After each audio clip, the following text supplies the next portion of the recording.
Welcome to the Lifestyle Medicine Update. I'm Dr. James Machino. After Alzheimer's disease, Parkinson's disease is the second most common neurodegenerative condition affecting 1 in 500 adults after the age of 50.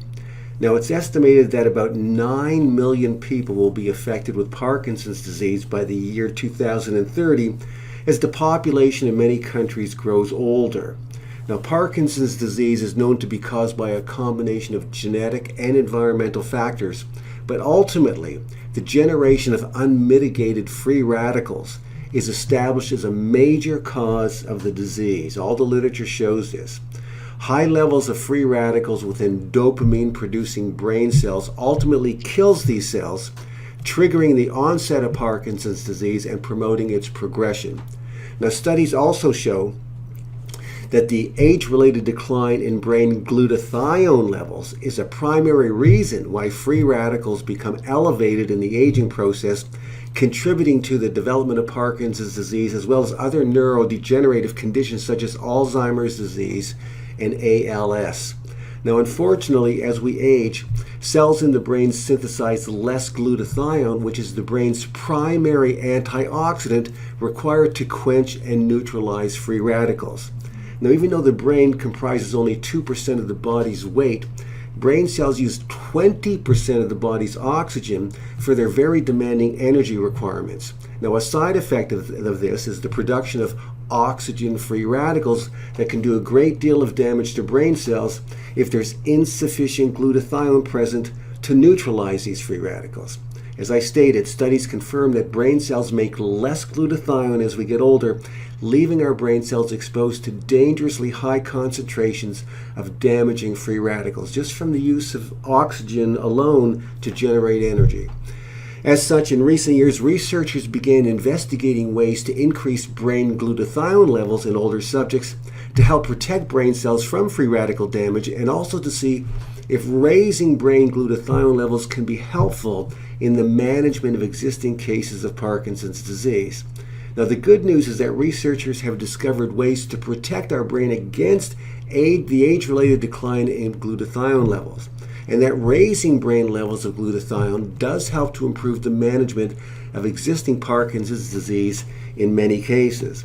The 2021 meta-analysis published in the journal Experimental and Therapeutic Medicine reviewed all the relevant studies where Parkinson's patients were given glutathione supplements, and it showed that glutathione is an effective adjunct in the treatment of Parkinson's disease. Now, the researchers stated the study provided medical evidence-based support for the effectiveness and safety of glutathione treatment. Now, more specifically, the glutathione treatment improved muscle and movement function, including tremor reduction, in the 450 patients whose data was reviewed in this meta-analysis. The researchers noted that there's no cure for Parkinson's disease at this time, but the use of glutathione can play an important role in blocking the damage to mitochondria that plays a key role in the onset and progression of this disease. So glutathione treatment not only helps to reduce the symptoms of Parkinson's disease, but it also helps to inhibit steps involved in the underlying cause of the disease, and that's critically important. This 2021 meta-analysis looked at studies where Parkinson's patients were given either 300 milligrams a day or 600 milligrams a day of glutathione as an oral supplement. The problem, as noted by other researchers, is that glutathione supplements are largely broken down in the intestinal tract and they don't reach the bloodstream intact.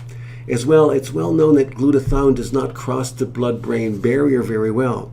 As such, taking glutathione supplements is not considered to be the best way to increase blood, tissue, and brain levels of glutathione, especially as you get older. Now, other researchers have shown that the best way to raise brain glutathione levels is via oral supplementation with N-acetylcysteine, or NAC. It's called N-acetylcysteine. It's abbreviated as NAC. So NAC has been shown to be absorbed intact. It enters the bloodstream and it easily crosses the blood-brain barrier, even in older subjects. Once NAC is in the brain, it quickly stimulates the synthesis of brain glutathione. It's spectacular. In fact, when NAC is administered to Parkinson's patients via IV, it's been shown to raise levels of glutathione by 55% within a very short period of time. Now, other nutrients have been shown to raise blood and tissue levels of glutathione, and they include alpha-lipoic acid, silymarin from milk thistle, and L-glutamine. Because our blood, body, and brain levels of glutathione decline with age, and because glutathione plays such an important role in quenching free radicals throughout the body and in brain cells, as well as the fact that our liver and our kidney cells require glutathione to detoxify many cancer-causing agents or carcinogens that are known to cause cancer, many anti-aging experts suggest that we should take a supplement each day that helps to maintain more optimal glutathione levels in our blood and our tissues in our brain by the time we reach age 45 or 50. I personally take a supplement each day that contains NAC or N-acetylcysteine, and it also has alpha-lipoic acid and silymarin from milk thistle and L-glutamine. These four nutrients work synergistically to raise glutathione levels, and they each exert other important anti-aging and health-promoting effects. So I've included the references on glutathione in Parkinson's disease and other neurodegenerative conditions in the text below. Thanks for watching, and I'll see you next time.